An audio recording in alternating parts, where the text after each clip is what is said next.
Hey everyone, hope you're doing great. Welcome back to my channel. In today's video, we'll dive into what if Deku was forced to prove himself alone. Smash that subscribe button, and be sure to peek at the description below.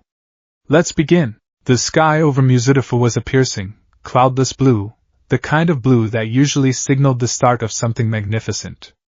For the students of UA High School, Class 1A, it was supposed to be the backdrop of their origin stories. For Izuku Midoriya, it felt like the ceiling of a courtroom where he was already being judged. The air in the pea grounds smelled of dried dirt and the faint, ozone-tinged scent of quirks being activated. Explosions, gravity manipulation, engine exhaust. It was a symphony of the supernatural, and Izuku was standing in the middle of it, wearing a pea uniform that felt 2 sizes too big for his confidence. Midoriya, Shota Aizawa's voice cut through the ambient noise like a serrated knife. You're up. Izuku flinched. He stepped out of the crowd of students, feeling their eyes on him. There was the tall boy with glasses who had scolded him during the entrance exam, looking stern. There was the nice girl with the brown bob, offering a thumbs up that made Izuku's stomach churn with guilt. And there was Kaken, whose red eyes were narrowed into slits of predatory anticipation. Izuku stood inside the circle. In his hand, the softball felt heavy, rough-skinned, and accusatory. 50 meters, Izuku thought, his heart hammering against his ribs like a trapped bird. Everyone else has shown something amazing. Kaken blasted it over 700 meters. Uraraka-san got infinity. I'm the only one who hasn't used the quirk yet. He looked at the teacher. Aizawa, Eraserhead, stood with his hands in his pockets, his posture slouching, his eyes dry and bloodshot. He looked less like a hero and more like a man who had seen too much of the world's failures. Rationality, Aizawa had said. The hero world is unfair. Izuku gripped the ball tighter. He recalled the feeling of one for all. The ocean of power that All Might had passed down to him. It was a roaring torrent inside him, waiting for the floodgates to open. But every time he opened them, the water didn't flow, it crashed. It broke the dam. I have to do it, Izuku told himself. I have to show him I belong here. Even if it breaks me, he winded up. He felt the heat pooling in his legs, spiraling up his torso, channeling into his right arm. The veins in his arm glowed with red jagged lines of power. Smash! He threw the ball with everything he had. 46 meters. The robotic voice of the measuring device was flat. Insulting. Izuku stared at his hand. It wasn't broken. But the ball, it hadn't flown. It had tumbled pitifully through the air, landing a short distance away. The power, it had vanished right at the moment of release. He turned, bewildered, to see Aizawa's scarf floating around him, his hair defying gravity. The goggles were gone, revealing eyes glowing with a terrifying red light. I erased your quirk, Aizawa said. The words were not shouted, they were stated, a simple fact of existence. Erased? Izuku stammered. Those goggles. You're the erasure hero, Eraserhead. The murmur of the class was background noise. Izuku was locked in the gravitational pull of his teacher's disappointment. Aizawa stepped closer, the scarf settling back down. I saw the entrance exam. You can't control your quirk, can you? Do you intend to become incapacitated again and make someone else save you? That's not it. Izuku protested, his voice cracking. I'm trying to learn to. It doesn't matter what you're trying to do, Aizawa interrupted. He closed the distance, looming over the boy. There is nothing crueler than letting a dream chaser drive themselves to their death. You have zero potential. The words hit Izuku harder than any villain could have. I returned your quirk, Aizawa said, stepping back, his eyes dark and dull again. You have 2 throws left. Hurry up and get it over with. Izuku stood alone in the circle. The silence was deafening. He could hear his own blood rushing in his ears. Zero potential. He looked at All Might, who was hiding behind the corner of the building, peeking out in his muscle form. All Might looked anxious. He couldn't help. This was Izuku's trial. If I use the power, I break my arm. If I break my arm, Aizawa-sensei expels me for being a liability. If I don't use the power, I get a low score, and he expels me for being weak. It was a logical trap. A Kobayashi Maru. Think, Izuku. Think. He looked at the ball. He didn't need to destroy his whole arm. He just needed one moment. One point of contact. He took a breath. The air tasted like dust and desperation. I am not zero. He wound up again. He didn't let the power flood his whole body. He held it back, struggling against the tsunami, gritting his teeth until his jaw ached. He swung his arm, just a normal throw, and at the very last millisecond, as the ball rolled off his index finger, one for all, he forced the energy into the tip of his finger. Bam! The air cracked. A shockwave blasted dust away from the circle. The ball screamed into the sky, tearing through the atmosphere with a sonic boom that rattled the windows of the main building. Izuku clutched his right hand. His index finger was purple, swollen, and unmistakably broken. The pain was blinding, a white-hot spike driving up his arm, but he swallowed a scream. He turned to Aizawa, trembling, sweat pouring down his face. He clenched his fist, leaving the broken finger extended. Sensei! Izuku gasped, a tear leaking from his eye despite his best effort to look strong. I can still move. The measuring device beeped. 705.3 meters. The class erupted. He got over 700 meters. Wait, his finger is wrecked. That was awesome. Izuku held his breath, waiting. He had done it. He had minimized the damage. He had produced a result comparable to All Might's power. He had proven he had guts. Aizawa looked at the device. Then he looked at Izuku's finger. Then, he looked Izuku in the eye. The silence stretched for 1 second. 2. 3. It hurts, doesn't it? Aizawa asked quietly. I can handle it, Izuku insisted, his legs shaking. Aizawa sighed. It was a long, heavy sound, like a tire losing air. He reached into his pocket and pulled out a bottle of eye drops. You minimized the damage to a single finger, Aizawa noted. You analyzed the situation and adapted. Hope flared in Izuku's chest. A bright, blinding spark. However, Aizawa continued, his voice dropping an octave, becoming colder than the grave. You are now in pain. Your combat effectiveness has dropped. If a villain attacked you right now, you would hesitate. If you had to save a civilian, you would flinch. The hope flickered. Midoriya Izuku. Why yes, sir! Aizawa turned his back on him.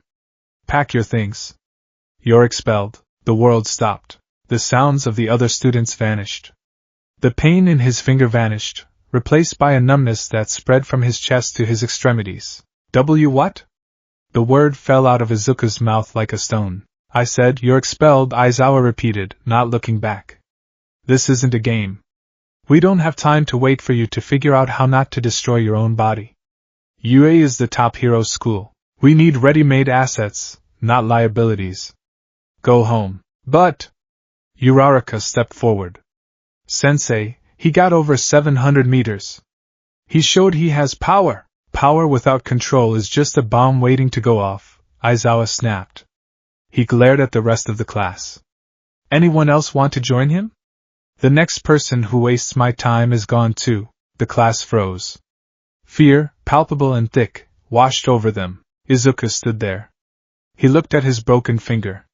It throbbed in time with his heartbeat. Thump. Thump. Thump. He's serious. He's actually serious. Deku. Bakugo's voice was low, confused. He wasn't yelling. He looked genuinely baffled, as if the laws of physics had just malfunctioned. Izuku lowered his hand. The adrenaline was fading, leaving him cold. He bowed deeply, to Aizawa's back. I understand, Izuku whispered. Thank you for the opportunity. He turned around. The walk to the changing rooms felt like a funeral march. He didn't look at All Might. He couldn't. He couldn't bear to see the look on his idol's face. The locker room was empty. Izuku changed out of his gym clothes slowly, every movement heavy. He put on his gakurin, the black buttons feeling like heavy weights on his chest. He picked up his yellow backpack. He walked out of the main building. The sun was still shining. It felt mocking now. Young Midoriya. Izuku froze near the school gates. He knew that voice. He turned slowly. All Might stood in the shadow of the gate, steam rising from his body as he deflated into his skeletal form. The symbol of peace looked frantic. He was wringing his large, bony hands. All Might, Izuku said. His voice was hollow. I spoke to Aizawa, All Might said, coughing slightly. Blood trickled from his lip, which he hastily wiped away. I tried to tell him about your potential. About your drive. And? Izuku asked. All Might looked away. The greatest hero in the world, the man who smiled in the face of disaster, couldn't meet the eyes of a 15-year-old boy. He has the authority, All Might admitted softly. Yui gives its teachers complete discretion. He believes he is saving you. He thinks if you continue you will die. Izuku gripped the strap of his backpack until his knuckles turned white. Is he right? No! All Might shouted, then flinched, lowering his voice. No. You have the heart of a hero. More than anyone. But I don't have the body, Izuku said. He looked down at his splintered finger. He had visited Recovery Girl briefly before leaving. She had fixed the bone but scolded him, saying she wouldn't keep doing this if the teacher had already given up on him. Aizawa-sensei was logical. I broke myself to throw a ball. If it were a fight, I'd be dead. Midoriya, my boy, we can fix this, All Might said, though his voice lacked its usual booming certainty. I can talk to the principal. Misa is reasonable. We can appeal. Will that give me control? Izuku interrupted. All Might paused. What? If you get me back in, Izuku said, tears finally beginning to spill over, tracking hot pads down his freckled cheeks. If you force them to take me back, I'll still be the boy who breaks his bones. I'll still be the liability. Aizawa-sensei will just look for the next reason to cut me.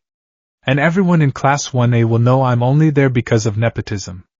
Because I'm the teacher's pet. That doesn't matter, All Might insisted.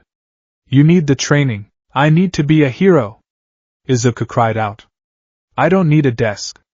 I need to save people. He reached up and grabbed a handful of his own hair. Take it back. All Might recoiled as if slapped. What? One for all, Izuku sobbed. I failed.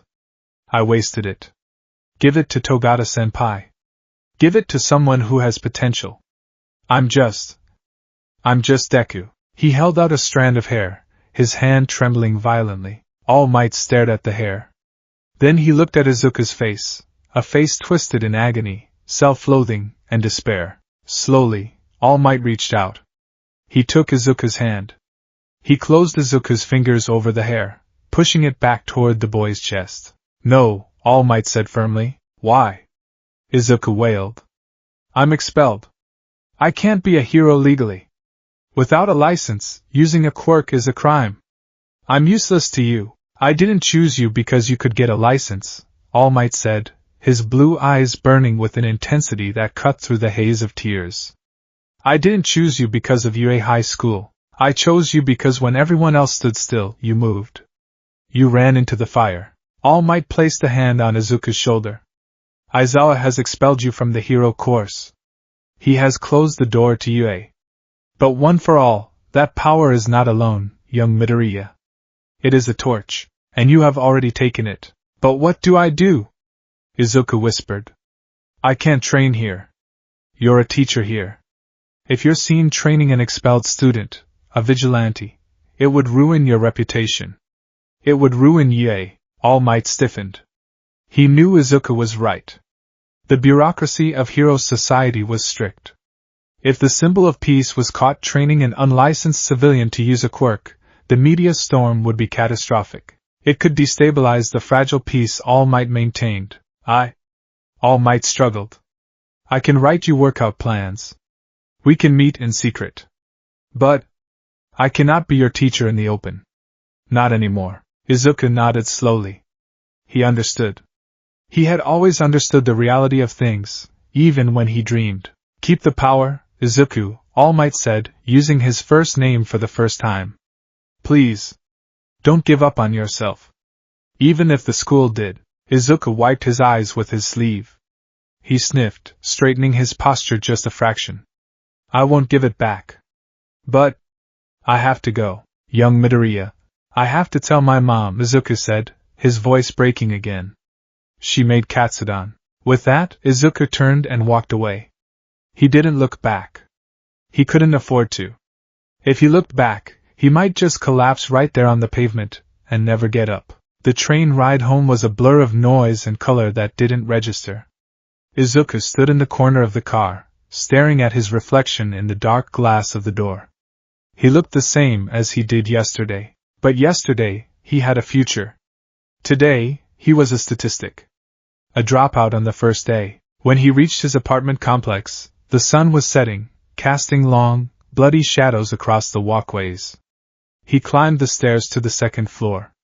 His feet felt like lead. He stood in front of the door. Aldera apartment. Home. He could smell the savory aroma of pork cutlet bowl wafting through the cracks of the door. Inko Midoriya was celebrating. Her son, the hero. Izuku took a deep breath, composed his face into something resembling neutrality, and opened the door. Izuku! You're home! Inko came bustling out of the kitchen.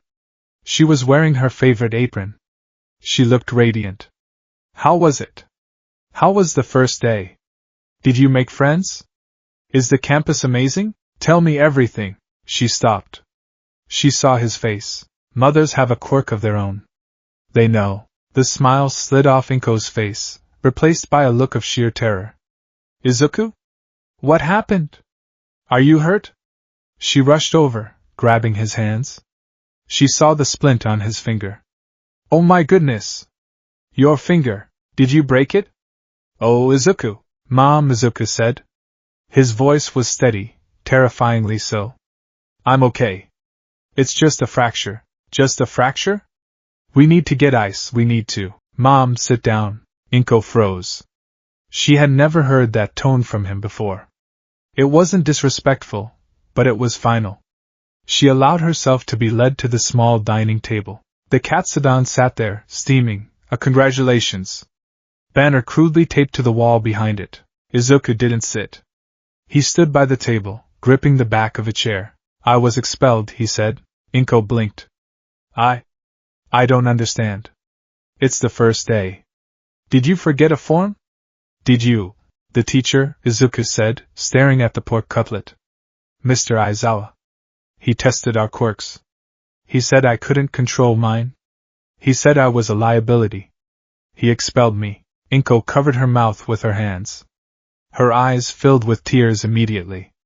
Oh, Izuku. He was right, Izuku said quickly, cutting off her sympathy before it could drown him. I broke my finger on one throw.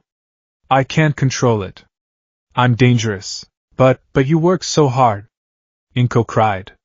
You cleaned the whole beach. You studied so much. How could they just? She stood up and hugged him. It was a tight, desperate hug. I'm so sorry, Izuku. I'm so sorry. Izuku stood stiffly in her arms. He remembered when he was 4 years old, sitting in front of the computer, watching All Might Save People. He had asked her if he could be a hero too, and she had hugged him and said, I'm sorry. It was the same hug. The same apology. She thinks it's over, Izuku realized. She thinks the dream is dead. Again. It's okay, Mom, Izuku lied. He patted her back. It's okay. We'll figure something out, Inko sobbed into his shoulder. You can transfer to a normal high school. You're so smart, Izuku. You can go to college. You can be anything. You don't have to hurt yourself anymore. You don't have to hurt yourself anymore. That was the killer. The relief in her voice. Beneath the sadness, she was relieved. She didn't want him to be a hero. She wanted him to be safe. Izuku gently pulled away. I'm tired, Mom. It was a long day. I'm going to lie down. But dinner. I'm not hungry. I'm sorry. He walked to his room and closed the door. He didn't lock it, but he might as well have welded it shut. His room was a shrine. All Might smiled down from every wall. Figurines, posters, limited edition prints. The Silver Age costume. The Golden Age costume. The Bronze Age debut figure. Izuku sat on his bed in the dark. The streetlights outside filtered through the blinds, slicing the room into strips of light and shadow. He picked up one of his notebooks from the desk. Hero Analysis for the Future. Volume 13. He opened it to the first page. A sketch of himself in his hero costume. The costume his mother had made for him, a liability. He threw the notebook across the room. It hit the wall with a dull thud and slid to the floor, pages crumpled. He lay back on his bed and stared at the ceiling. What was a hero? Was a hero a license? Was a hero a graduate of UA? Stain, the hero killer, argued that the system was corrupt. Izuku didn't agree with killing, but was the system perfect? Aizawa had looked at a boy willing to break his own bones to save an imaginary person and called him useless. Logic, Izuku thought. It's logical to cut the weak link. But is it heroic? He looked at his hand again. The energy of one for all hummed beneath his skin. It was quiet now, a low thrumming vibration. It was waiting. All Might couldn't train him. The school wouldn't take him. His mother didn't believe in him. He was alone. For the first time in 10 months, since he met All Might, Izuku was truly alone. But strangely, the despair was fading. It was being replaced by something colder. Something harder. I didn't clean that beach for a grade, Izuku thought. I didn't run into that sludge villain to save Kaken because I wanted extra credit. He sat up. His eyes adjusted to the dark. They landed on the crumpled notebook. He walked over and picked it up. He smoothed out the pages. He grabbed a pen. He turned to a new page. He wrote a header. Subject Eraserhead. Quirk Erasure. Weakness Blink Duration. Dry Eye. Line of Sight. Combat Style. Capture Weapon. Binding Cloth.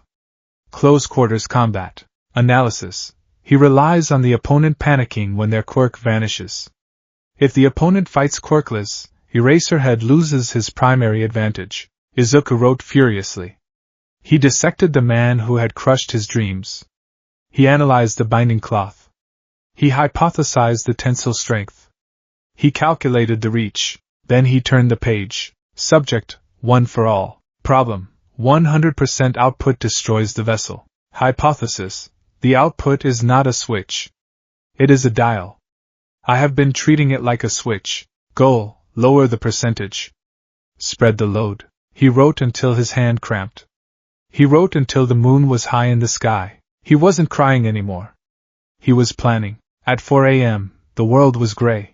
Izuku jogged through the silent streets of Mizurifu. He wore a green tracksuit, not the UE uniform. He wore his red sneakers. He ran until his lungs burned. He ran until the doubts in his head were drowned out by the rhythm of his feet on the pavement. He ended up at Dagoba Municipal Beach Park. The sun was just beginning to bleed over the horizon, painting the water in hues of violet and gold. The beach was pristine. The mountains of trash were gone. I did this, Izuku thought, looking at the expanse of white sand. He walked to the water's edge. The waves lapped at his shoes. Aizawa-sensei, Izuku said to the empty ocean. You said I have zero potential. He clenched his fists.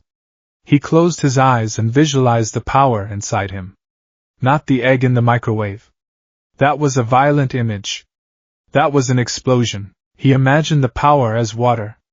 A river. It flowed through him. It didn't need to burst the banks. It just needed to flow. Don't clench, he told himself. Flow. He felt the sparks ignite. Green lightning crackled around his body. Not a storm, just a flicker. It hurt.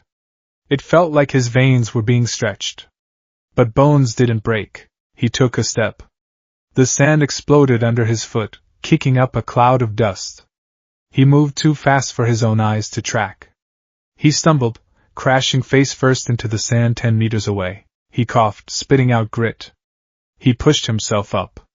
His body ached, but it was a good ache. It was the ache of progress. He looked back at where he started. He had moved. He had used the quirk without snapping a limb. It was sloppy. It was dangerous. It was illegal, but it was his. He looked out at the city skyline, waking up in the distance. Somewhere out there, people were in trouble. Somewhere out there, villains were lurking. Somewhere out there, UA students were waking up in comfortable dorms, preparing for lessons on ethics and rescue procedures. Izuku stood up and brushed the sand off his tracksuit. I don't need a license to do what's right, he whispered. He pulled his hood up. I'll show you, he said to the ghost of Eraserhead in his mind. I'll show you who has potential. I'll save them all. And when I'm standing on top of the world, you'll know you made a mistake. Izuku turned away from the sunrise and began to run. Not toward the school. Not toward the light. He ran toward the shadows of the city alleys, where the heroes didn't go. The Deku who needed saving was dead. The unlicensed hero had just begun. The timeline of a hero is usually measured in semesters. First semester, orientation, battle trials, USJ. Second semester, sports festival, internships, final exams. It is a structured ascension, a staircase built of grades and accolades leading to the sunlight of a provisional license. Izuku Midoriya's timeline was measured in scars and receipts from the hardware store. 2 months had passed since the day gravity reasserted itself on his life, since Aizawa had looked at him and seen a liability. 60 days. That was 1,440 hours. Izuku had used every single one of them. He stood in the center of his bedroom, but it didn't look like a shrine to All Might anymore. The posters were still there, but they were covered in sticky notes. Maps of Muzutafu were taped over the smiling face of the symbol of peace. Red string connected districts, police station patrol routes, and crime statistics printed from the municipal library's public computer. Izuku wasn't looking at the hero. He was looking at the city the hero was supposed to protect. He adjusted the strap of his backpack. It wasn't the bright yellow Yui bag. It was a nondescript black tactical pack he'd found at a military surplus store 2 towns over. Izuku? Inko's voice drifted through the door. Dinner's almost ready. I'm going for a run, Mom. Izuku called back, his voice practiced and steady. I'll eat when I get back. Studying for the transfer exams is making me restless. Okay, honey. Be careful. Take your reflector vest. I will. He wouldn't. A reflector vest was the last thing he needed tonight. Izuku opened his window. He lived on the 2nd floor. The drop was negligible. He slipped out onto the balcony, closed the window silently, and vaulted over the railing. He landed in the alleyway below with a soft thud, his knees bending to absorb the impact. He wasn't wearing a reflector vest. He was wearing a dark green hoodie made of heavy, abrasion-resistant cotton. Underneath, he wore motocross body armor he'd bought secondhand online, chest plate, spine protector, forearm guards. His pants were black cargo trousers, the pockets stuffed with zip ties, a small first aid kit, and a flashlight. On his feet were heavy steel-toed work boots that felt like anchors compared to his old red sneakers. He pulled the hood up. He pulled a black medical mask over his mouth and nose. He wasn't Deku. Deku was a Yui student who cried too much. He wasn't Midoriya. Midoriya was a quirkless boy who worried his mother. Out here, in the gray zones between the streetlights, he was just a ghost. The training had been hell. Without a teacher, Izuku had to become his own experiment. The first week after expulsion had been a disaster of broken crockery and bruised limbs. He had gone back to the beach, trying to summon the power of One for All. Smash. That was the only command he knew. Smash. But smashing broke him. And he couldn't afford to break. He had no recovery girl. A broken arm meant a trip to the ER, questions from doctors, and tears from Inko. So, he stopped trying to smash. He started trying to breathe. He sat on the piles of scrap metal he had once cleared, meditating. He visualized the power not as an explosion, but as a circuit. A current. The egg in the microwave explodes, he had written in his notebook, the ink blotchy from sweat. But if you lower the wattage, if you stir the heat, it cooks evenly. It took 3 weeks to stop the lightning from tearing his skin. It took another 2 weeks to move while holding it. He called it full cowling. It sounded heroic in his head, but in practice, it was agonizing. It felt like holding a live wire. Every nerve ending in his body screamed at him that he was holding too much voltage. He capped it at what felt like 2 or 3%. It wasn't All Might's power. It wasn't a hurricane. It was barely a gust of wind, but combined with his natural strength, the muscle built from 10 months of hauling trash, it was enough to make him faster than an Olympian and stronger than a street thug. But strength wasn't enough. Heroes had support items. They had capture weapons. They had radios. Izuku had a budget of 5,000 yen a week from his allowance, and whatever change he could scrounge from vending machines. He needed gear. Real gear. not the plastic toys sold in gift shops. That need had led him to the Dagoba district's industrial sister, the Takoba scrapyard. The scrapyard was a labyrinth of rusted iron, crushed cars, and discarded appliances. It smelled of oil and ozone.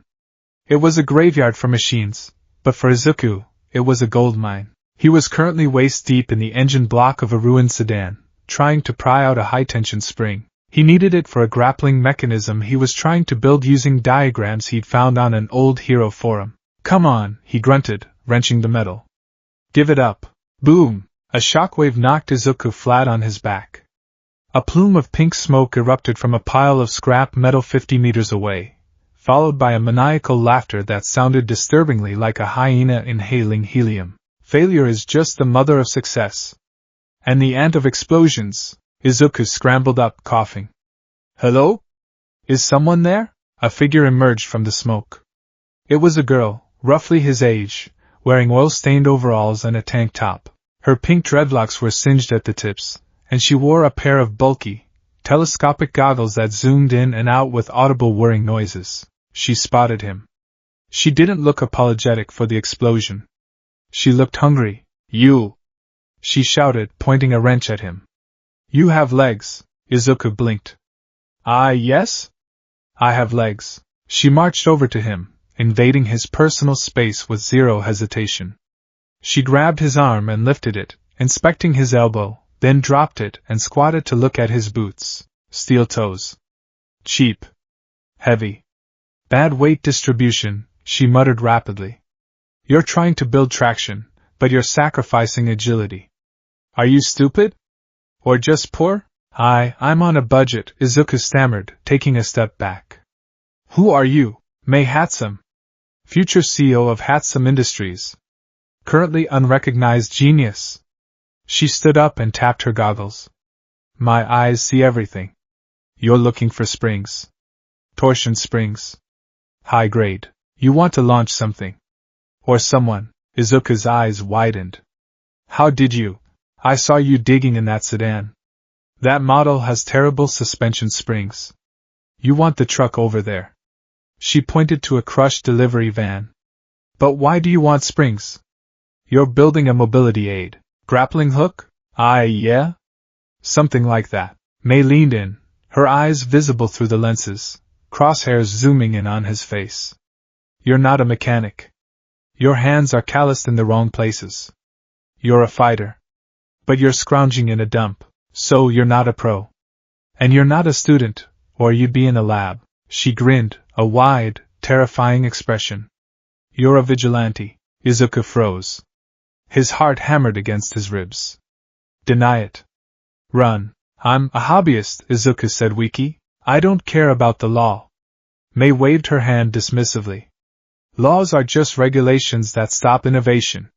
I care about data." She grabbed his shoulders and shook him. "Listen to me, hobbyist-kun. I have babies. So many babies. But the school, I go to UA, support course, obviously. They won't let me test the dangerous ones on students. Something about liability and insurance." Izuku flinched at the word liability. "So here is the deal," Mei continued, vibrating with energy. "I build things. You wear things. You go out and do whatever jumping off roofs thing you do. You come back. You tell me what broke. We fix it. We make it better. Win-win." Izuku stared at her. This was insanity. She was clearly unhinged. She had just blown something up, but she was a UA support student. She had access to tools, materials, and a brain that clearly operated on a different frequency than the rest of humanity. "I can't pay you," Izuku said. "Data is payment." Mei screamed. "I need stress tests. I need to know if my hydraulic bracers will shatter a human ulna at 500 psi. Will they? I don't know. You will find out. That sounds dangerous. Heroism is dangerous. Life is dangerous. Eating expired yogurt is dangerous. Do we have a deal?" She held out a hand covered in grease. Izuku looked at her hand. Then he looked at his own scraped knuckles. He needed an edge. He needed to prove Aizawa wrong. He couldn't do it with duct tape and hope. He took her hand. Deal. But if my arm breaks, you have to drive me to the hospital. I don't have a driver's license. May beamed. But I can build a stretcher with rocket boosters. And just like that, the unlicensed hero found his quartermaster. Present day. 11:45 p.m. Izuku crouched on the edge of a fire escape overlooking the glitzy, grimy streets of the Narahata district. It wasn't as bad as Kamino, but it wasn't the pristine suburbs either. It was a place where neon signs flickered and burnout gangs revved their engines. He adjusted his gloves. They were new, Hatsum's creation. Impact dampening grips, MK3. They looked like fingerless tactical gloves, but the palms were lined with a gel that hardened on impact. Okay, Izuku whispered to himself. Patrol Route B, keep to the rooftops. Eyes open, he activated full cowling. The green lightning was faint, barely visible against the city glow. He felt the power thrumming in his legs. He leaped. For a second, he was flying. The gap between the buildings was 10 meters. A normal human would have fallen to their death. Izuku cleared it with room to spare, landing in a roll on the gravel roof of the next building. He kept moving. Running, jumping, climbing. The wind rushed past his ears, cooling the sweat on his neck. This was freedom. In the classroom, he was always second-guessing. Is this the right answer? What will Kaken think? Am I muttering? Here, there was only physics. Velocity. Trajectory. Impact. He paused on top of a water tower, scanning the streets below. His eyes, sharpened by the one-for-all energy coursing through his optic nerves, picked out details in the gloom. A drunk salaryman staggering home. A stray cat knocking over a trash can. A vending machine glowing in an alley, and then movement, 3 blocks down. An alleyway behind a jewelry store. 2 figures cornering a third. Izuku narrowed his eyes. He didn't have Aizawa's goggles or Mei's zoom lenses yet, but he could read body language. Shoulders hunched aggressively. One figure holding something long and metallic. The victim backed against the brick wall, hands raised. Target acquired, Izuku muttered. The hero jargon made him feel steadier. He dropped from the water tower, landing on the fire escape below, and began to descend. Please, I don't have the code for the safe. I'm just the closer. The man, a middle-aged employee wearing a cheap suit, was trembling. The cold steel of a crowbar was pressed against his chest. The thug holding it grinned. He had a mutation quirk. His skin looked like rough stone, gray and craggy.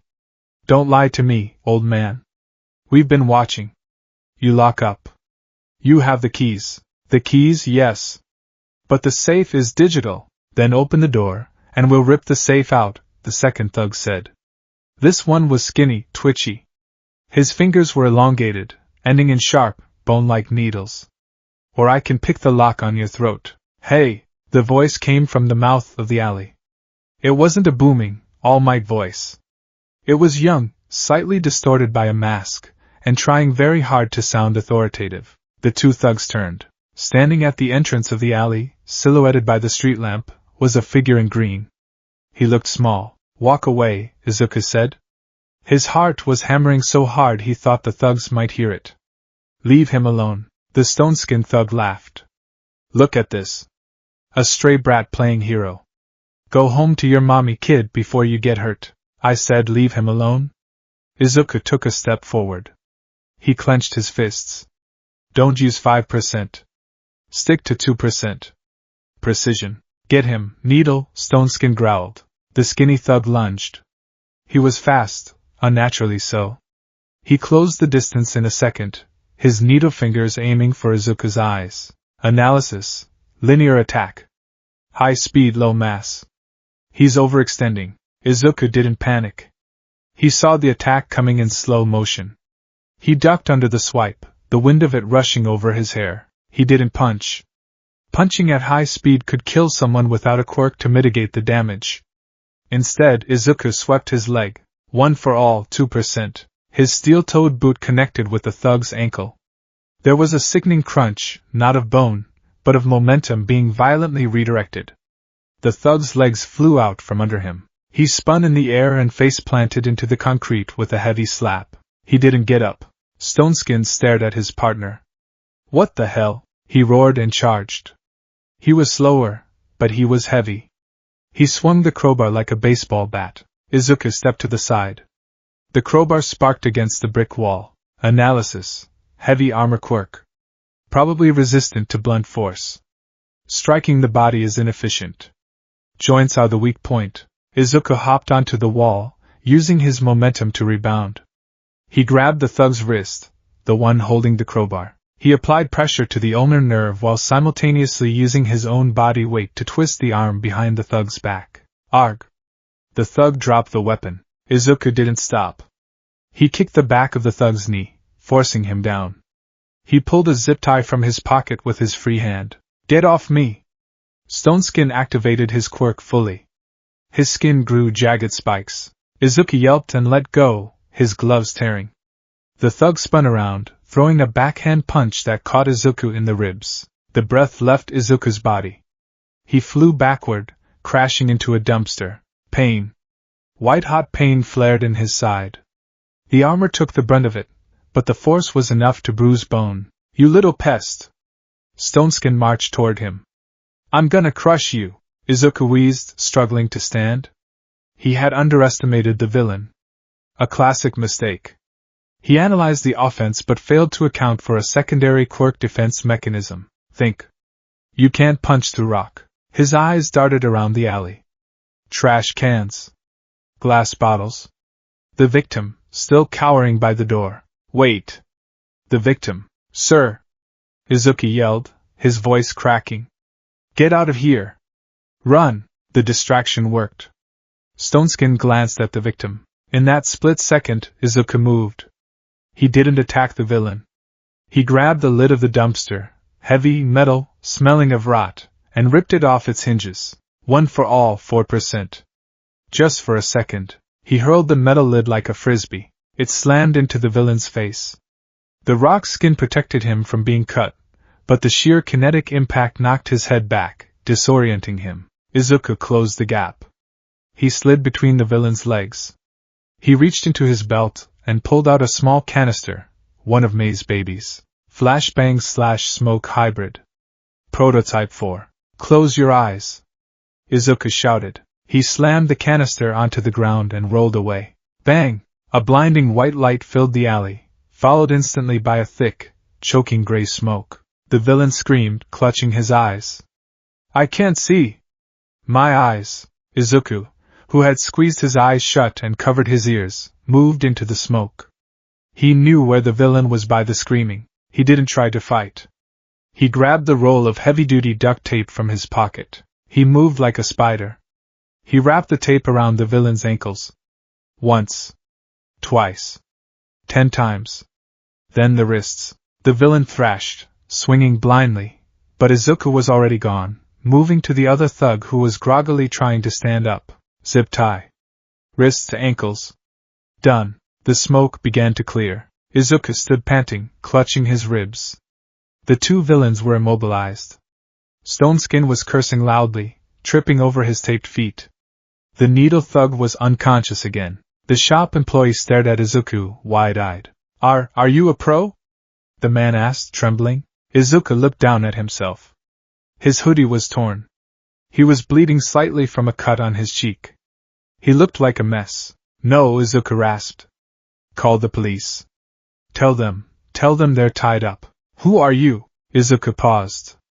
He thought about the name the kids used to call him. Deku. Useless. He thought about the green lightning. Just a neighbor, Izuku said. He fired a grapple line, another May prototype, a clumsy thing powered by compressed CO2, at the fire escape. It hissed and retracted, hauling him up into the darkness. By the time the sirens wailed in the distance, he was 3 rooftops away. Izuku collapsed onto his bed at 2:30 a.m. He groaned as he pulled off the armor. His ribs were definitely bruised. His knuckles were raw. He limped to his computer and turned it on. The blue light illuminated his tired face. He navigated to the local hero forums. It was a habit. He usually checked for All Might sightings. Tonight, he checked the recent incidents thread for Naruhata. There it was. A post uploaded 10 minutes ago by user Shopkeep88. Topic: Saved by a ghost? I was getting jumped behind my store tonight. Some guy in a green hoodie showed up. No license, no name.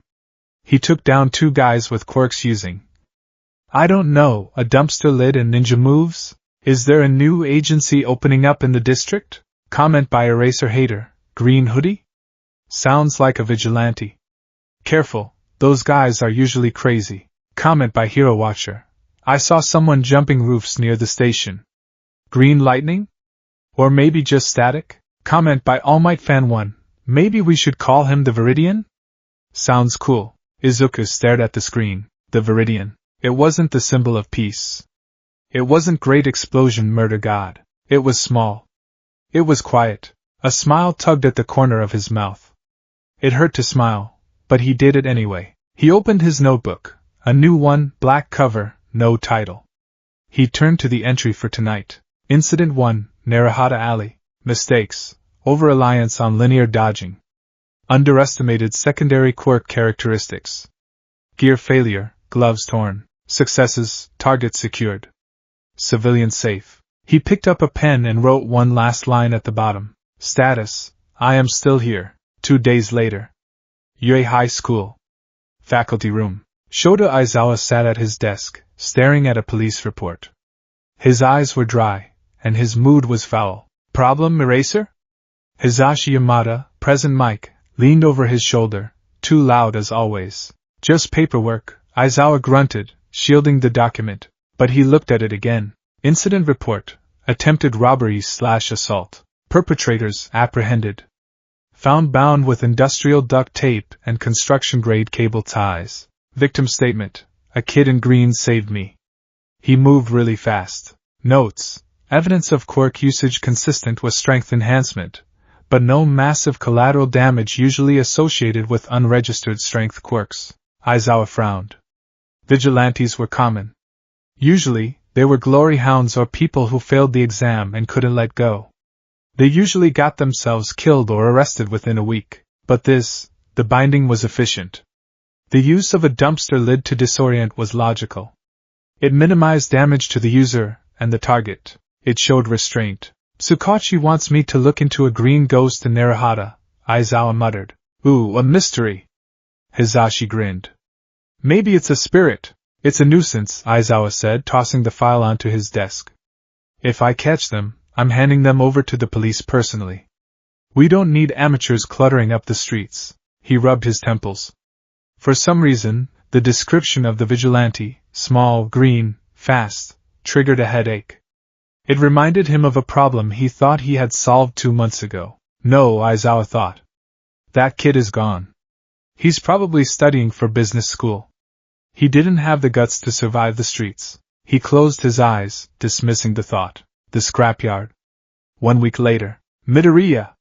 You're alive! Mei Hatsum cackled as Izuku limped into her workshop, a cleared-out shipping container in the middle of the trash heaps. Barely, Izuku grumbled, placing a bag of metal scraps on her workbench. The grapple hook jammed. I had to slide down a drain pipe. Fascinating. The recoil spring must be too stiff. Mei grabbed a screwdriver. Take off the boots. I have an idea for shock absorption using slime villain residue synthetics. Izuku sat on a crate and began unlacing his boots. He looked around the cramped, messy workshop. It was full of dangerous prototypes, half-eaten chocolate bars, and blueprints. It was the furthest thing from the gleaming labs of UA. Hey, Hatsum-san? Busy genius at work. Why are you helping me? Izuku asked. I mean, really. If you get caught aiding a vigilante, you'll get expelled. Mei stopped turning the screwdriver. She pushed her goggles up to her forehead. For a moment, she looked serious. Her metallic crosshair eyes bore into him. UA has rules, she said. They tell me what I can build. They tell me what is safe. They tell me to make support items that fit the regulations. She gestured to a pile of twisted metal in the corner. But innovation doesn't happen in the safety zone, Midoriya. Innovation happens when things break. You. She pointed at him with the screwdriver. You are breaking. Every night. And you keep putting yourself back together. That makes you the most interesting machine I've ever met. She grinned, the mania returning. Plus, when you become famous, I'm going to claim I made all your gear and sell the patents for billions. Hatsum Industries will dominate the globe. Izuku laughed. It was a genuine laugh. Okay, he said. Billions. I'll remember that. He stood up, wincing slightly as his ribs protested. He picked up a pair of reinforced gauntlets Mei had finished earlier. Ready for round 2? Mei asked. Izuku looked out the open door of the container. The sun was setting. The city was turning purple and black. The fear was still there. The pain was still there. The voice of Aizawa telling him he was zero was still there. But he had gear. He had a partner, sort of. And he had a purpose. Yeah, Izuku said, pulling on the gauntlets. The metal clicked into place. Let's go to work. He stepped out into the night, the green lightning sparking around him, ready to prove that a hero didn't need a license to shine. He just needed the will to burn. The world was watching the television. The Yui Sports Festival was the Olympics of the Quirk era, a dazzling spectacle of color, noise, and raw power. It was a celebration of potential, a promise that the next generation of heroes was ready to hold up the sky. In a dimly lit shipping container on the outskirts of the Dagoba district, Izuku Midoriya was watching a different kind of screen. It was a CRT monitor, salvaged from a dump and jury-rigged by Mei Hatsum to run off a car battery. The image was grainy, black and white, flickering with static. It wasn't a live broadcast of a stadium. It was security footage from a back alley in Hosa City, timestamped 3 days ago. On the screen, a hero fell. He didn't fall heroically. He didn't go down swinging against a giant monster while civilians cheered. He was cut down in silence. A shadow moved over him, a jagged, swift shape with a scarf that looked like spilled blood. A blade flashed. The hero stopped moving. Izuku paused the footage. He zoomed in, the pixels blurring into gray blocks. Stain, Izuku whispered, the hero killer. While Class 1A was running obstacle courses and playing cavalry battles in the sunlight, Izuku was dissecting a serial killer in the dark. His notebook, Volume 14, the unlicensed files, lay open on the workbench. It was filled with scribbles, timelines, and maps. Pattern recognition. Target 1, Turbo Hero, Ingenium. Status, critical condition. Career ended. Location, Hosa City. Modus operandi, ambush in low-traffic areas. Bladed weapons. Targets are incapacitated quickly, suggesting a paralysis quirk or neurotoxin. Izuku rubbed his eyes. He hadn't slept in 20 hours. The news about Ingenium, Tenya Ida's older brother, had hit him hard. He remembered Ida from the brief time they shared during the entrance exam and the first day. Ida was rigid, rules-obsessed, and noble. The attack on his brother wasn't just a crime. It was a shattering of Ida's world.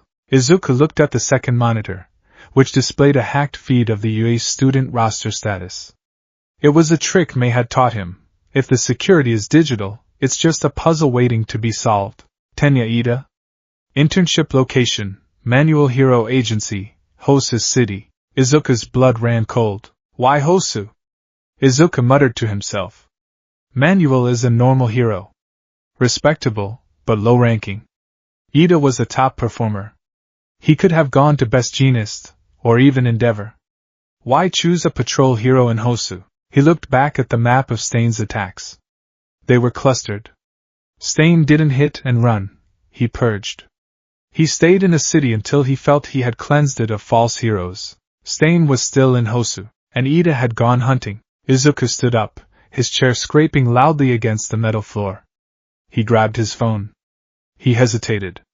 Could he call the police? And say what? I think a student is going to get himself killed because of a vendetta? They would ask for his source. They would ask who he was. If he called Yue, Aizawa would pick up.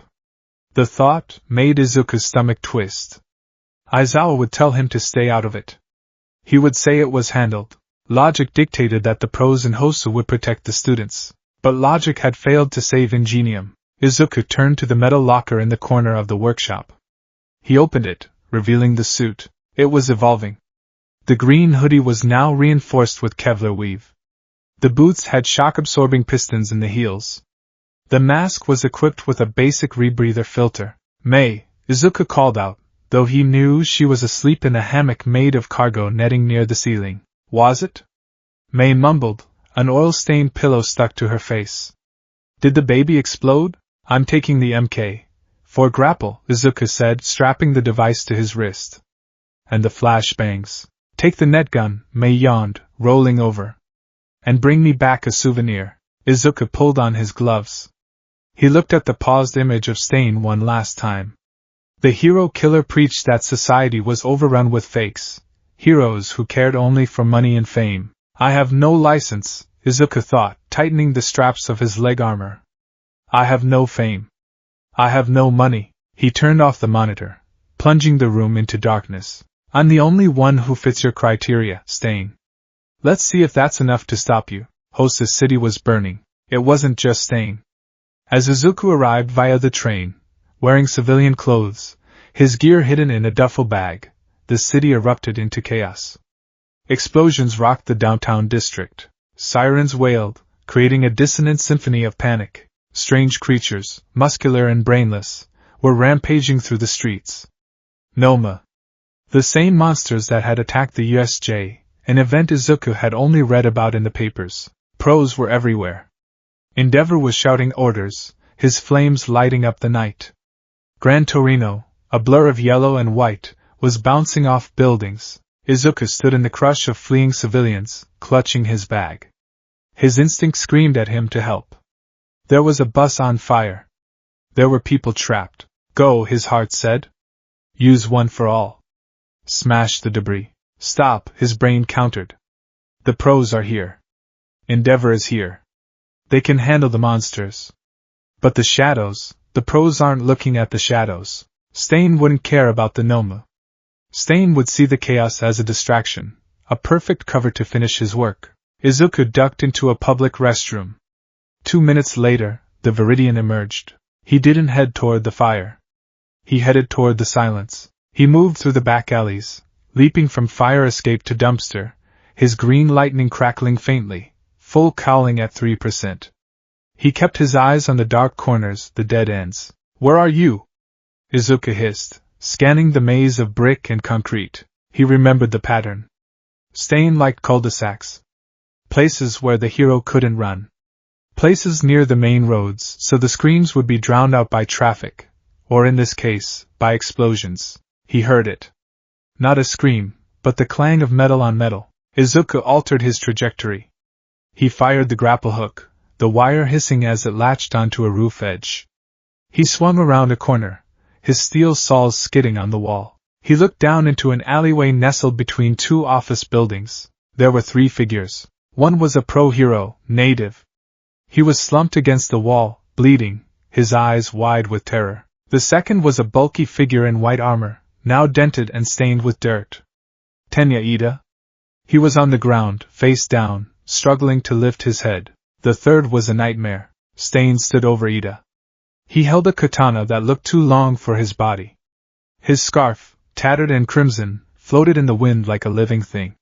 He wasn't looking at the Nomu destroying the city. He was looking at Ida with a gaze of profound disappointment. You are weak, Stain rasped. His voice sounded like grinding stones. You call yourself a hero, yet you came here for revenge. You ignored the chaos. You ignored the innocents dying a block away. You only have eyes for your own hate. Shut up! Ida screamed, his voice breaking. You crippled my brother! He was a great hero. He was the best of us. He was weak, Stain said simply. He raised the sword, positioning the tip over Ida's shoulder blade. And you are false. Both of you are cancers upon this society. For the sake of a better world, I will cull you. Ida squeezed his eyes shut. Tears leaked out, mixing with the dust on his face. He couldn't move. His body wouldn't obey him. The sword plunged down. Smash! A blur of greens slammed into Stain's side. It wasn't a punch. It was a dropkick, delivered with the momentum of a 2-story fall. Stain, sensing the air pressure shift at the last microsecond, twisted his body. The boot didn't break his ribs, but it sent him skidding backward, his boots carving grooves into the pavement. Izuku landed in a crouch between Ida and the killer. The green lightning sparked around him, illuminating the alley in strobe light flashes. Get away from him, Izuku said. His voice was modulated by the mask, sounding deeper, mechanical. Stain straightened up. He licked his lips, literally licked them, his tongue disturbingly long. He narrowed his eyes at the new arrival. A child? Stain muttered. He looked at Izuku's gear. The tactical vest, the homemade gauntlets, the lack of a license or emblem. No. You aren't a hero. You have no banner. Midoriya? Ida gasped from the ground. Why are you here? I noticed you were acting strange, Izuku said, not taking his eyes off Stain. I knew you'd do something reckless. This has nothing to do with you. Ida yelled. This is my fight. He's mine. Go away. You can't move, Ida, Izuku said coldly. You aren't fighting. You're dying, Stain chuckled. It was a wet, dark sound. Good eyes.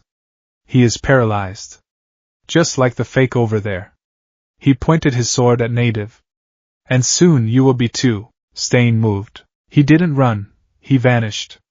One moment he was 10 meters away, the next he was inside Izuku's guard. The sword slashed upward, aiming for the throat. Izuku's danger sense, not a quirk, but the honed paranoia of someone who had been analyzing fights since he was 4, screamed. Duck! Izuku dropped, the blade slicing a few hairs off the top of his head. He pushed off the ground with his hands, lashing out with a kick. Stain blocked the kick with his forearm, absorbing the 3% impact without flinching, and swept a serrated dagger toward Izuku's leg. Izuku fired the grapple hook at a pipe overhead and retracted it instantly, yanking himself into the air just as the dagger sparked against the pavement. He landed on the wall, clinging like a spider. Fast, Izuku thought, sweat beading on his forehead. He's faster than me. And he has 2 blades. I have to keep my distance. You have good reflexes, Stain commented, wiping dust from his blade. And conviction. You didn't hesitate to jump in. Why? You aren't a pro. You gain nothing from this. I don't need to gain anything to save a friend, Izuku shouted. He pushed off the wall, launching himself like a missile. Detroit. He didn't punch Stain. He punched the air in front of Stain. Air Force. A prototype move he was working on. The pressure wave blasted dust and trash into Stain's face. Stain flinched, shielding his eyes. Izuku used the opening.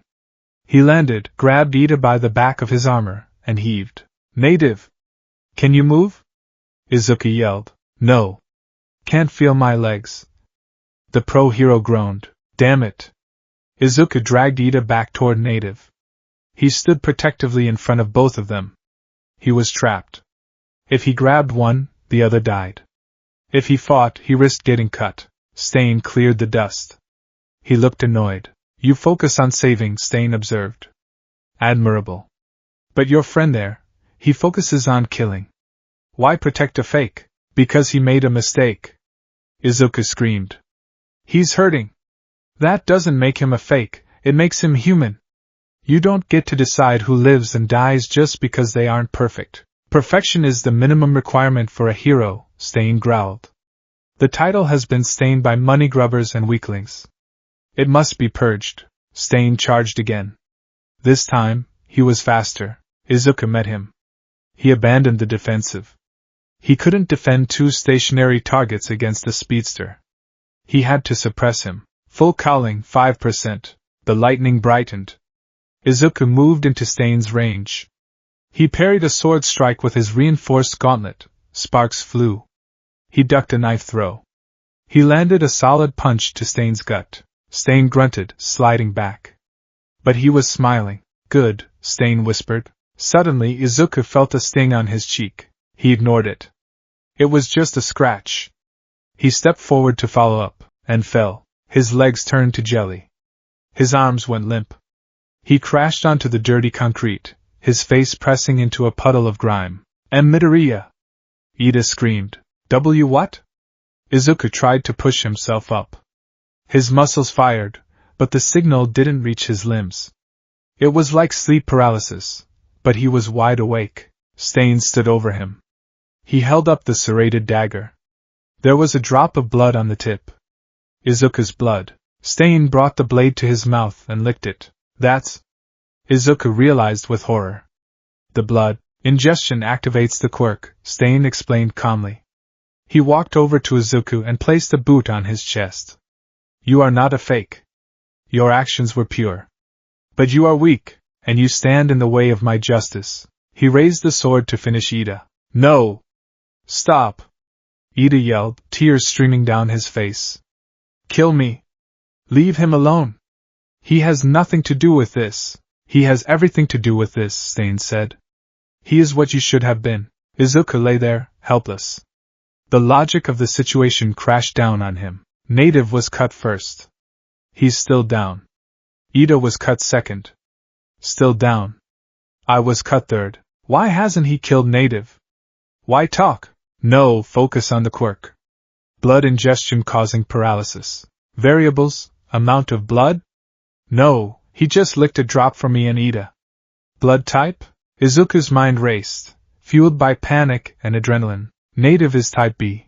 I read his trading card. Ida is type A. I am type O. If blood type determines duration. Stain! Izuku yelled from the ground. You preach about true heroes. But you're just a murderer. You didn't give Ingenium a chance to prove himself. You ambushed him. Stain paused. He was weak. He saved 60 people in the Tokyo debris accident. Izuku shouted. He has a 95% approval rating not because of marketing, but because he's kind. If you kill Ida, if you kill me, you aren't fixing society. You're just traumatizing it. Words Stain spat. He swung the sword down toward Ida's neck. Izuku felt a twitch in his finger. Type O. The universal donor. Maybe it clears the system fastest? His pinky moved. Then his wrist. Move! Izuku exploded off the ground. It wasn't graceful. It was a desperate, thrashing lunge. He tackled Stain around the waist just as the blade descended. The sword clattered against the pavement, missing Ida's neck by an inch. What? Stain's eyes widened. Already? Izuku didn't let go. He drove Stain backward, ramming him into the brick wall. Ida! Get up! Izuku roared. Move your legs!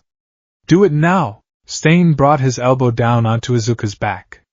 Hard. Izuku felt something crack.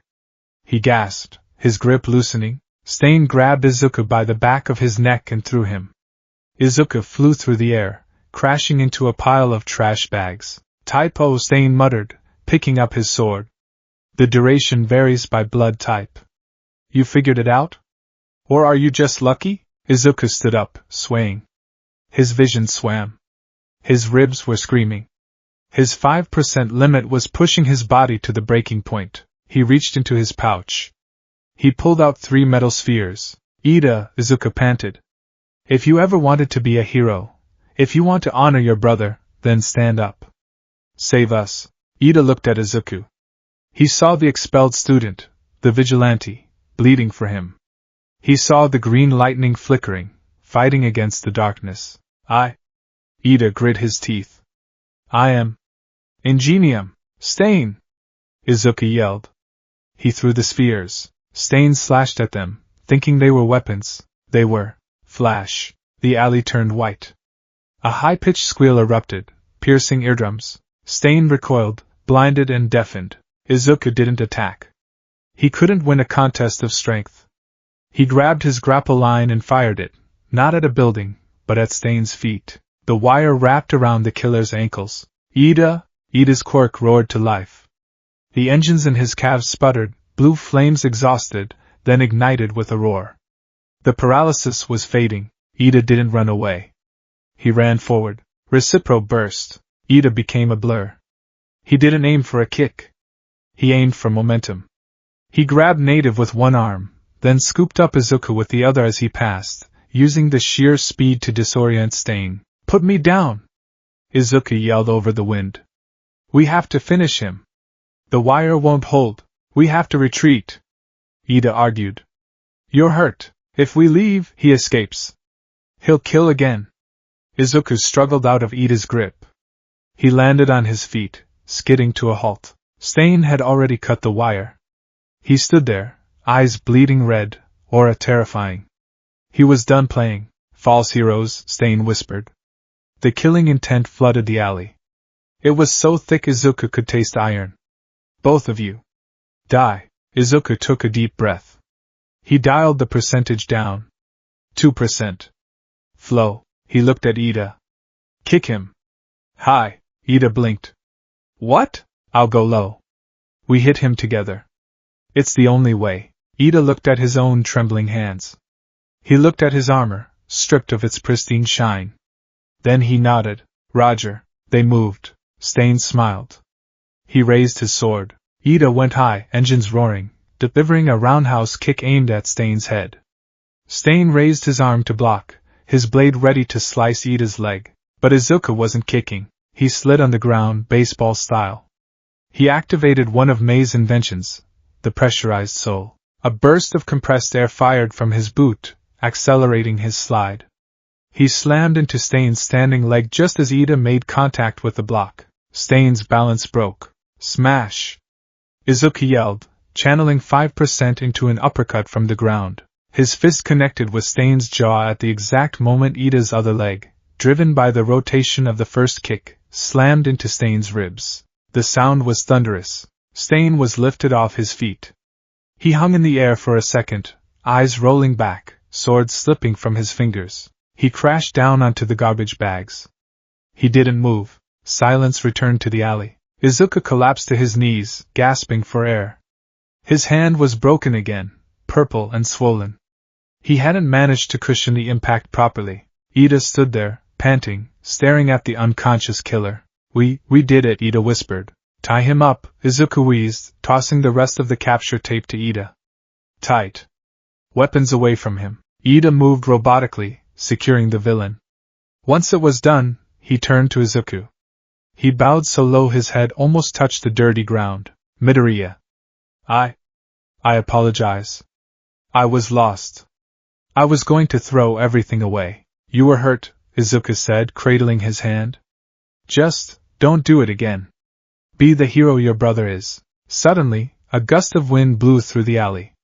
Yellow and white. Found you. Gran Torino landed on the fire escape above them. Behind him, flames roared as Endeavor turned the corner, his face a mask of rage. Stain! Endeavor shouted. Izuku froze. The pros were here. If they found him, an expelled student, an unlicensed vigilante, standing over a defeated villain with a broken hand, it was prison. Or worse, Aizawa finding out. Midoriya, go, Ida hissed. What? I'll tell them. I'll tell them a vigilante saved me and ran off. I won't give them your name. Go! Izuku looked at the pros approaching. He looked at Ida. Thank you, Tenya, Izuku said. He fired his grapple at the roof opposite the pros. With a groan of pain, he hauled himself up into the darkness. He scrambled onto the roof just as Endeavor burst into the alley below. What is this? Endeavor's booming voice echoed. Ingenium's brother? And the hero killer? He's unconscious. Ida reported, his voice shaking but firm. He was defeated, by the Viridian. Izuku lay flat on the roof, peering over the edge. Below, Gran Torino was inspecting Stain. He looked up, his eyes narrowing, scanning the rooftops. For a second, Izuku thought the old man saw him. Then, something happened. A winged Nomu, fleeing the chaos downtown, swooped low over the alley. It had a pro-hero in its talons. Help! The hero screamed. Endeavor charged up a fireball. But suddenly, the unconscious Stain moved. He snapped the capture tape like it was paper. He grabbed a hidden knife from his boot. He didn't attack Endeavor. He licked the blood on his cheek, his own blood. Wait, no? Stain leaped. With inhuman strength, he jumped 20 feet into the air. He slashed the Noma's wing, freeing the hero, and stabbed the monster in the brain. He crashed back down to the pavement, holding the creature down. False, all of you. Stain rasped. His mask had fallen off. His nose was broken, courtesy of Izuku's uppercut. His eyes were burning with a terrifying conviction. Endeavor froze. Gran Torino froze. Ida froze. Even Izuku, safe on the roof, felt the pressure. It was a tangible aura of bloodlust and ideology, the only one. Stain looked up. He didn't look at Endeavor. He looked straight at the roof where Izuku was hiding. The only one allowed to kill me is All Might, and the green one. Stain plunged the knife into the pavement, standing tall despite his injuries. Come! Try me, you fakes! The sheer force of his will paralyzed the veterans. Endeavor took a step back unconsciously. Then Stain stopped. The knife slipped from his hand. His eyes rolled back. A broken rib from Ida's kick had finally punctured a lung. He collapsed, standing upright for a moment before toppling over. Silence. Absolute, terrifying silence. Izuku shivered. He saved the hero, Izuku thought. Even after we beat him. Even knowing he would be caught, the green one. Izuku pulled back from the edge. He clutched his broken hand. Tears pricked his eyes, but not from pain. He had proven himself. To Ida. To Stain. But as he looked at his illegal costume, at the blood on his knuckles, he realized the cost. He was deeper in the shadows now. He wasn't just a kid playing hero. He was a recognized player in the game, and Aizawa was going to hunt him down. Izuku turned and ran into the night, leaving the lights of the heroes behind. The news cycle moved faster than a speed quirk. In the wake of the Hosa City incident, the media was a hydra with 1,000 heads, all screaming different narratives. On one channel, the headline read, Hero Killer Stain Apprehended, Endeavor Leads the Charge. On another it was, League of Villains Unleashes Nomu, Is Yue Safe? But on the internet, in the deep forums, the conspiracy threads, and the viral video compilations, a different story was taking root. It was a story told in grainy cell phone footage and leaked security cam stills. It was the story of the Viridian. Inside the hallowed halls of Yue High School, the atmosphere was thick with a strange cocktail of relief and anxiety. Class 1A was back in session. The internships were over. The students who had scattered across the country to learn from pros were now back in their seats, comparing scars and stories. But there was a hole in the room.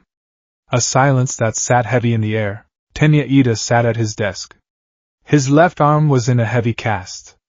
His posture, usually rigid as a steel beam, was slumped. He stared at the grain of the wood on his desk, avoiding the eyes of his classmates. Ida-kun! Ochako Uraraka was the first to approach, her face a mask of concern. We saw the news. Are you okay? It said you were there when Stain was captured. I am recovering, Ida said. His voice was steady, but it lacked the booming authority it used to carry. It sounded hollowed out. It must have been terrifying, Tsuyu Ajui added, placing a finger on her chin. The news said Endeavor saved you. That's amazing, Karo. Ida flinched. A microscopic movement, but to a trained eye, it was a scream. Yes, Ida lied. The word tasted like ash in his mouth. Endeavor arrived, just in time. He closed his eyes. Behind his eyelids he didn't see flames. He saw green lightning. He saw a boy with no license and a broken hand standing between him and death, screaming at him to stand up. He saw the useless student who had been expelled on day 1 doing what the elite student couldn't. Hey, did you guys see the other video though? Denki Kaminari swiveled in his chair, holding up his smartphone. A crowd gathered around him instantly. The one from the alley? Hantasiro asked. Yeah, it's trending everywhere. The police are trying to scrub it, but people keep re-uploading it. Look at this, Kaminari said, tapping play. The video was low quality, taken from a security camera high above the alleyway in Hosu. It showed the fight in silhouette. It showed Stain, the monster who had paralyzed half the hero world with fear, getting launched into the air by an uppercut. Who is that? Eijiro Kurishima asked, squinting. The guy in green? Is that a new sidekick? No way, Kaminari said, his voice dropped to a conspiratorial whisper. Check the forums. They're calling him the Viridian. He's a vigilante. No license. No agency. Just straight-up street justice. A vigilante? Momo Yayorosa frowned, her brow furrowing. That is highly illegal. Using quirks to inflict violence without authorization is a violation of the Swordsmanship Act and the modern hero law. He's a criminal who saved people, Kirishima countered, crossing his arms. Look at the footage, Yamamo. He's protecting Ingenium. I mean, someone. That looks manly to me. It's reckless, Yayorozu insisted, though her voice was softer. If everyone decided to take the law into their own hands, society would collapse. That's why we are here. That's why we get licenses. I don't know. Mina Ashido chimed in. He moves kinda like. I don't know, like he's desperate? Look at the way he jumps. It's not graceful. It's like he's throwing himself at the wall. At the back of the class, Katsuki Bakugo sat with his feet on his desk. He was staring out the window, ignoring the chatter. Or pretending to. His ears were burning. Green. Desperate. Smash. He pulled out his own phone, keeping it hidden under the desk. He brought up the video. He had watched it 50 times since last night. He watched the figure in the green hoodie slide along the ground. He watched the sparks of lightning, not yellow like Kaminari's, but a deep, sickly green, crackle around the figure's body. And then the audio. It was faint, distorted by distance and the microphone's poor quality, but Bakugo heard it. Or maybe he just felt it. Smash! Bakugo's thumb hovered over the screen. He paused the video at the moment of impact. The vigilante's arm was blurred. The posture, the way he torqued his waist, the way he sacrificed his limb for the hit, it was the same reckless, stupid, suicidal form as the pebble on the roadside. Deku, Bakugo breathed. The name was a curse. Did you say something, Bakugo? Kirishima called out. Shut up, shitty hair. Bakugo snapped, shoving his phone into his pocket. He stood up, his chair clattering back. Stop talking about some trash criminal and focus on getting stronger. You're all annoying. He stormed out of the classroom, slamming the door behind him. What's his problem? Kaminari asked. He's just jealous someone else is getting attention, Zero shrugged. But Ida wasn't shrugging. He was staring at the closed door, his heart pounding. He knew who the green ghost was. And looking at Bakugo's reaction, he had a terrible feeling that Bakugo was starting to figure it out too. The faculty room. The air in the staff room was stale, smelling of old coffee and exhaustion. Shota Aizawa sat at his desk, staring at a laptop screen. His eyes were redder than usual, the dry eye syndrome aggravated by a lack of blinking. Standing behind him was Detective Naomasa Tsukachi. The detective looked like he hadn't slept in a week. His trench coat was rumpled, and he held a file folder as if it contained a bomb. The official report, Tsukachi said, his voice gravelly, states that Endeavor apprehended the hero killer. That's the story we're feeding the press. We can't have the public knowing that a group of children, or worse, a vigilante, did the pro-hero's job for them. Rational, Aizawa muttered. Public trust is fragile. But we have a problem, Eraser, Tsukachi sighed, pulling a photo from the file and sliding it onto the desk. The Viridian. The photo was a blurry still of Izuku on the rooftop, taken by a police helicopter's thermal camera just before he vanished. It showed a heat signature. Small frame. High metabolic output. We ran the gait analysis, Tsukachi said. We ran the voice print from the alleyway security cam. It's not a match for any registered pro or known villain. He's a kid, Aizawa said flatly. A kid who took down Stain, Tsukachi corrected. Or helped to. Look, Eraser, this vigilante. He's efficient. He uses support gear, illegal, homemade stuff. Flashbangs. Capture tape. But his quirk, it's a strength enhancer. But he hurts himself when he uses it. Aizawa stiffened. Hurts himself? We found blood at the scene that didn't belong to Stain or the victims, Tsukachi said. Typo. And we found bone fragments in the dumpster he crashed into. He's fighting with broken limbs. Aizawa closed his eyes. I broke myself today, but everyone I fought for is alive. The memory of the expulsion day replayed in his mind. The green lightning. The broken finger. The look of absolute, shattering devastation on Midoriya Izuku's face when Aizawa told him he had zero potential. No, Aizawa thought. It's illogical. Midoriya was a timid boy. He cried when I looked at him. He doesn't have the stomach for the underworld. He went back to a normal school. He's safe. But logic was a cold comfort when the data pointed elsewhere. Tsukachi, Aizawa said, opening his eyes. What do you want me to do? We can't let a child run around playing war, Tsukachi said grimly. The League of Villains is recruiting. If they find him first, if they twist him. A kid with that kind of power and a grudge against society? He could be dangerous. He's not a villain, Aizawa said, surprised by his own defensiveness. Not yet, Sakachi warned. But the law is binary, Eraser. You have a license, or you don't. I need you to find him. You know the underground. You know how these vigilantes think. Bring him in. Aizawa looked at the blurry thermal image. The heat signature was glowing brightest around the arms and legs. If I find him, Aizawa said quietly, and if he is who I think he might be. I failed him. Then fix it, Sakachi said. Before he gets himself killed. Mizutafa's shopping district the next day. The afternoon sun was harsh. Izuku pulled his baseball cap lower over his eyes. He felt naked without the mask. Walking down the street in a t-shirt and jeans felt wrong.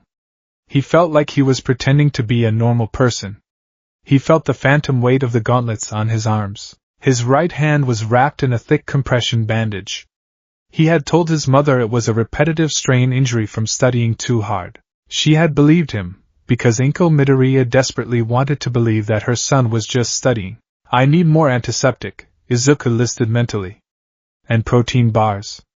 And maybe I can find some higher gauge wire at the hardware store for me. He walked with his head down, navigating the crowd. He was hyper-aware of everything. A siren in the distance made him tense. A police officer walking the beat made him cross the street. I'm a criminal, he thought. I walked past that cop, and he doesn't know. Last night I broke a man's jaw. Today I'm buying milk. The duality was exhausting. He turned a corner, heading toward a discount pharmacy near his old junior high school. He avoided the main roads. Old habits from his Deku days. Avoid the bullies.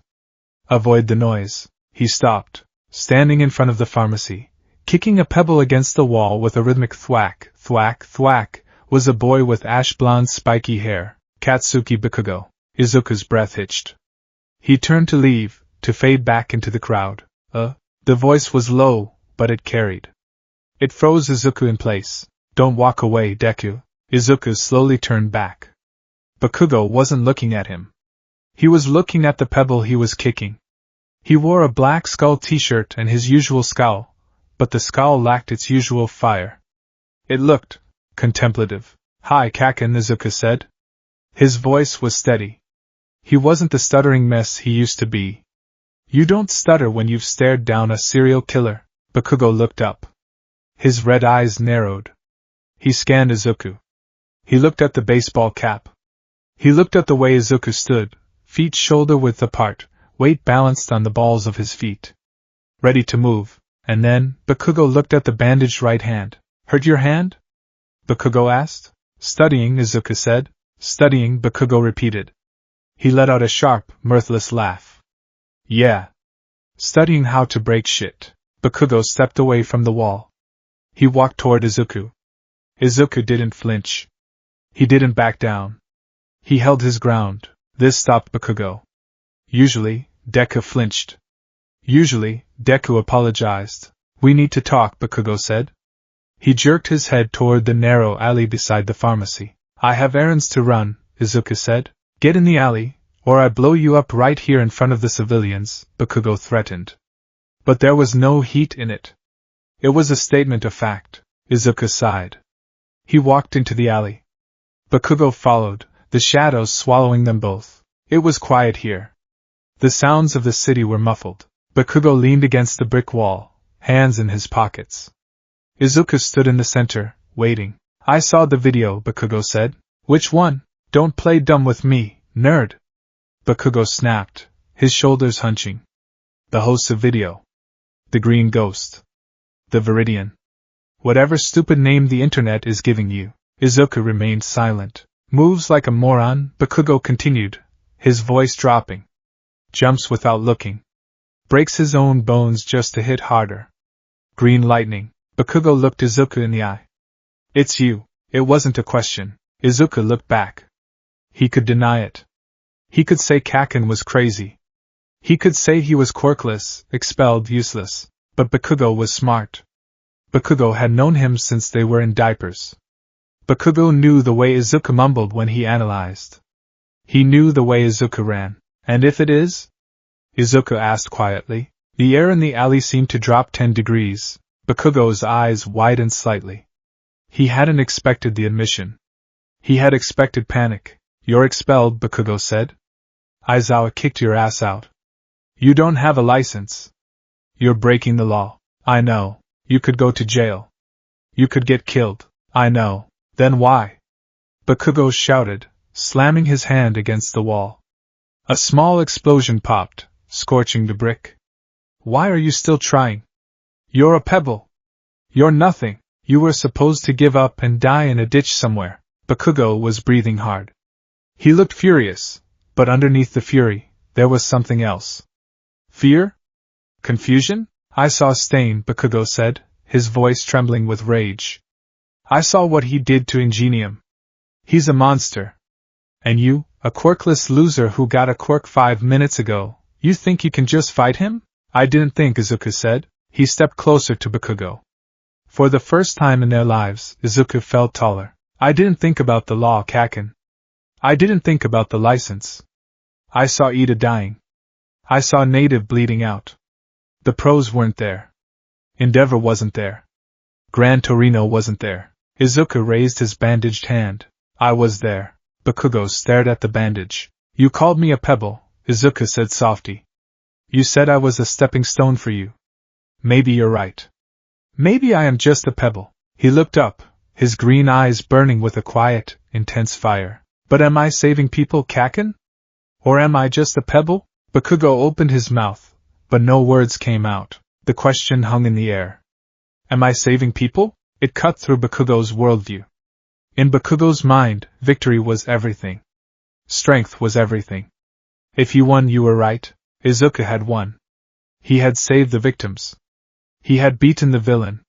By Bakugo's own logic, Izuku was a hero. But by society's logic, he was a criminal. And by Bakugo's personal logic, the logic that said Deku was beneath him, it was impossible. You!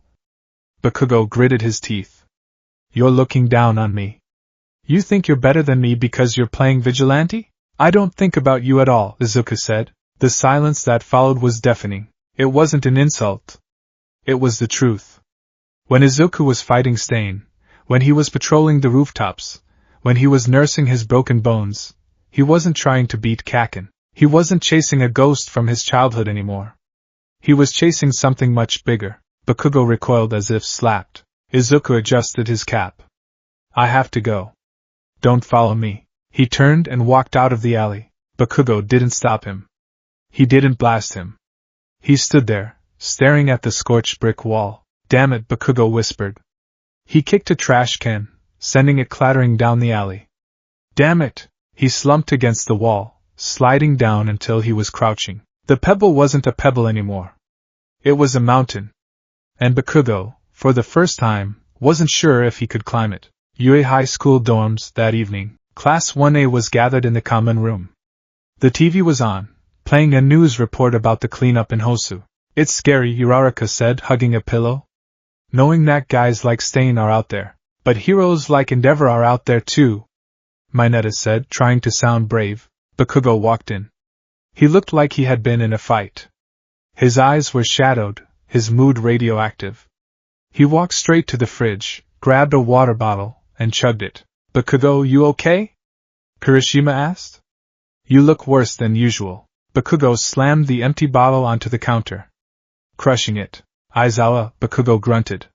Where is he? Sensei? Midoriya, no, Yaoyorozu, blinked. I think he's in the faculty office. He said he had extra work tonight. Bakugo stared at the floor. He debated. He could tell Aizawa. He could say, it's Deku. Go catch him. If he did that, Izuku would be arrested. He would be safe.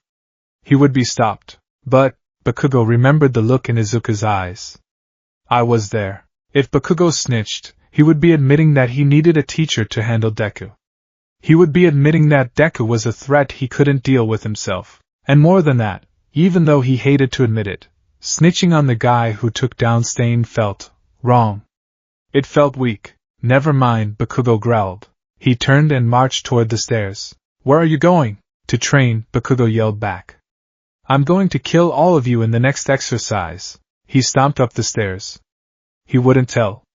Not yet. He would wait. He would watch. And the next time he saw the green ghost, he wouldn't talk. He would fight. And he would prove, once and for all, who the real hero was. The rooftops midnight. The Viridian stood on the edge of a skyscraper, looking down at the city. The encounter with Bakugo had shaken him more than he let on. His hands were trembling. He knows, Izuku thought.